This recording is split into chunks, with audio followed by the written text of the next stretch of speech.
Hello guys, in today's video I will show you how to open some website in HTML using a button. But first I would like to ask you to like this video and subscribe to my channel to support my work, and write your ideas in comments if you have some of them. Let's begin. I created simple website here and we can start now. I will use form action is equal to link of that website.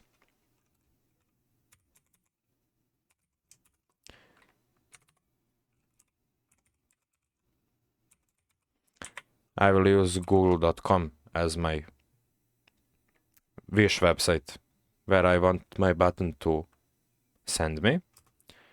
I will close form tag and now I will have to create button.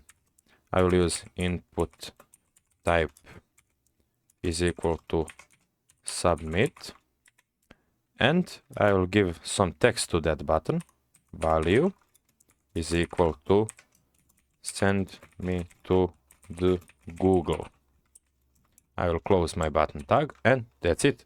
We save our HTML file and refresh page and we have button. When we click on that button, it opens google.com. So that's it. Thank you for watching and see you in next video.